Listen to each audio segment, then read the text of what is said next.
उत्कल देश पर एक शक्तिशाली राजा राज करता था।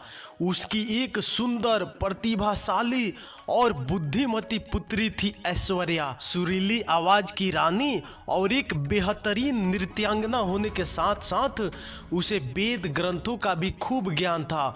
ऐश्वर्या को अपने रंग रूप, ज्ञान और गुणों पर काफी गर्व था। 21 वर्ष की होने पर उसके पिता ने कहा, पुत्री, मैं तुम्हारे लिए स्वयंवर आयोजित कर रहा हूँ। इसमें देश भर से राजाओं, राजकुमारों को आमंत्रित किया जाएगा, जिसे तुम चाहो अपना वर चुन सकोगी। पिताजी, मेरा स्वयंवर साधारण नहीं होना चाहिए। जिसे मैं अपना जीवन साथी चुनूंगी वह एक विशेष व्यक्ति होगा, एक ऐसा युवा जो सर्वोत्तम से भी बढ़कर हो। ऐश्वर्या पिता से बोली, कौन कितना सर्वोत्तम है यह कैसे मालूम पड़ेगा पुत्री? इसके लिए हमें विभिन्न श्रेणियों में प्रतियोगिताएं आयोजित करनी होगी। सभी प्रतियोगिताएं जीतने वाले को सर्वश्रेष्ठ और उपयुक्त माना जाएगा। तो फिर किस किस तरह की प्रतियोगिताएं होनी चाहिए? तीरंदाजी, गायन, नृत्य कला, शास्त्र ज्ञान और सौंदर्य। ऐश्वर्या बोली, ठीक है ऐश्वर्या। राजा बोला, मैं रतन से कह देता हूँ, वह स्वयंवर की सभी व्यवस्थाएं करनी शुरू कर देगा। रतन राज्य के प्रधानमंत्री का पुत्र था।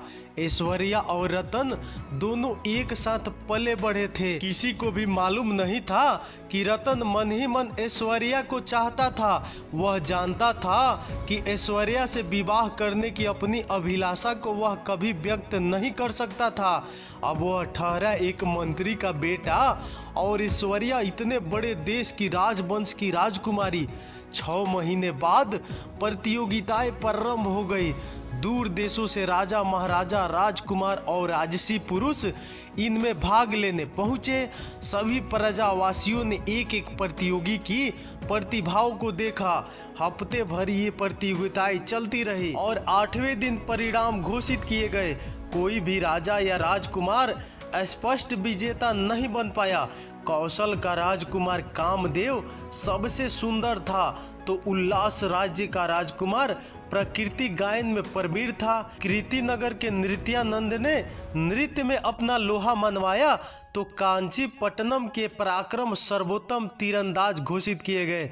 शास्त्र ज्ञान में स्वस्तिपुर के ज्ञानचंद्र विजयी रहे। अब क्या किया जाए पिताजी? ऐश्वर्या ने पूछा। इन्हीं में से तुम्हें अपना वर चुनना है पुत्री, राजा ने उत्तर दिया। लेकिन कैसे पिताजी? मैं तो चाहती थी मेरा वर सर्वश्रेष्ठ से बढ़कर हो, पर ये प्रतियोगी तो एक एक गुण में ही श्रेष्ठ है। मैं तो कहता हूँ कि इन 5 युवकों को यहाँ कुछ दिन और अतिथि के रूप में रहने दो। शायद यह सामने आ जाए कि इनमें से कौन सर्वश्रेष्ठ है। राजा ने पुत्री को सलाह दी।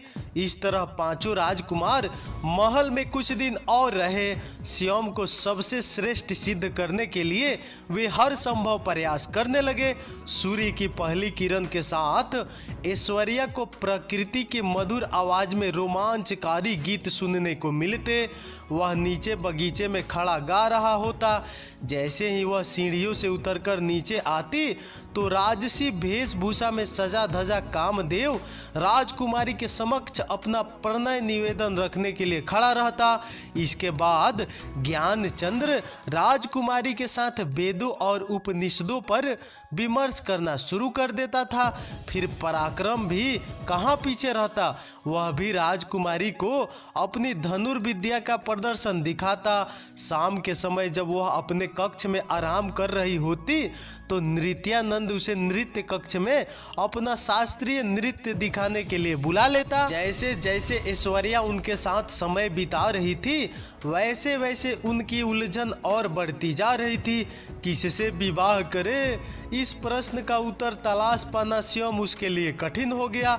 यह दुविधा उसने रतन को बताई। इसमें मैं आपकी कोई सहायता नहीं कर सकता राजकुमारी ऐश्वर्या, ये निर्णय आपका है और आपको ही लेना है। रतन विनम्रता पूर्वक बोला, क्या मतलब है तुम्हारा? मैं क्या चाहती हूँ मुझे नहीं पता। अपना सिर झुकाकर रतन बोला, विवाह के लिए आप किसी व्यक्ति को तलाश रही हैं या किसी गुण विशेष को? स्वाभाविक है किसी व्यक्ति को, चीढ़ कर ऐश्वर्या ने जवाब दिया। तो फिर आप पर गुणों की धुन क्यों सवार है? इस चक्कर में आप वर को भूल रही हैं। सुंदर युवा, उत्कृष्ट नर्तक, कुशल धनुर्धर, प्रतिभाशाली गायक और शास्त्र ज्ञाता होने से पहले वे कैसे व्यक्ति हैं, क्या आपने यह जानने का प्रयास किया? रतन ने अपनी बात को मजबूती से रखा। ऐश्वर्या हैरान थी। उसने सोचा नहीं था कि रतन उसके बारे में इतनी गहराई से सोचता होगा। इससे पहले वह कुछ कहती, रतन चला गया। रतन के कहे शब्द रात भर राजकुमारी के दिमाग में गूंजते रहे। अगले दिन मौसम बहुत सुहावना था। पांचों राजकुमार और राजकुमारी ऐश्वर्या दक्षिण के जंगलों के भ्रमण को निकले। रतन भी उनके साथ था। वह भूल गई कि उसके साथ सुरक्षाकर्मी नहीं है। ऐश्वर्या राजकुमारों से बात करती चली जा रही थी। इसी बीच समय कैसे बीत गया उन्हें पता ही नहीं चला। तभी रतन रुका और बोला, अब हमें वापस चलना चाहिए। लेकिन क्यों? कामदेव ने पूछा। अंधेरा होने वाला है, हमें समय से राजमहल लौट जाना चाहिए। तुम्हें डर तो नहीं लग रहा रतन? नृत्यानंद ने हंसते हुए कहा। तुम चिंता मत करो, हम हैं न तुम्हारे साथ। पराक्रम बोला, हाँ हाँ हम हैं न साथ में। ज्ञानचंद्र ने भी अपनी बात जोड़ी। अब उन्हें अनदेखा करते हुए रतन बोला, ऐश्वर्या, महल से निकले 3 घंटे से अधिक समय हो चुका है। महाराज चिंता कर रहे होंगे। जंगल के इस इलाके में बाघ है, हमारे पास शस्त्र भी नहीं है। आओ वापस चले। रतन के निवेदन को अनसुना करते हुए ऐश्वर्या चलती रही। पांचों राजकुमार तिरस्कार पूर्ण नजरों से रतन को देखते हुए राजकुमारी के संग हो लिए। उन पर ध्यान न देते हुए रतन भी उनके पीछे चलने लगा। अचानक एक जोरदार दहाड़ सुनाई पड़ी। सब रुक गए। कुछ ही कदमों की दूरी पर एक खतरनाक बाघ खड़ा था। ऐसा बाघ ऐश्वर्या ने कभी नहीं देखा था। वह ऐश्वर्या को घूरने लगा और उस पर गुर्राने लगा। इससे पहले कि कोई कुछ करता, रतन राजकुमारी के आगे आकर खड़ा हो गया। बाघ ने रतन पर नजरें गड़ा दी। रतन बोला, भागो ऐश्वर्या भागो, बाघ भूखा है। जब तक मैं इसे रोक सकता हूँ रोकूंगा, आप भागो। हाँ हाँ आओ ऐश्वर्या, सैनिकों को बुला लाते हैं। कामदेव ने कहा। मैं रतन को छोड़कर नहीं जाऊंगी, ऐश्वर्या बोली। अरे हम छोड़कर थोड़े जा रहे हैं, मदद मांगने तो जा रहे हैं। नृत्यानंद के मुंह से बड़ी मुश्किल से बोल निकल पा रहे थे। बाघ हमें कच्चा खा जाएगा, भागो ऐश्वर्या, पराक्रम चिल्लाया। रतन को छोड़कर मैं नहीं जाऊंगी, राजकुमारी बोली। लेकिन हम तो जान बचाए, ज्ञानचंद्र बोला, और सभी भाग लिए। रतन एक फुर्तीला और हष्ट पुष्ट युवक था। जैसे ही बाघ रतन की ओर बढ़ा, रतन बाघ की पीठ पर झपट पड़ा। अपनी मजबूत भुजाओं का फंदा बनाकर उसने बाघ की गर्दन को जकड़ लिया। बाघ ने उसे फेंकने के भरसक प्रयास किए, लेकिन रतन डटा रहा।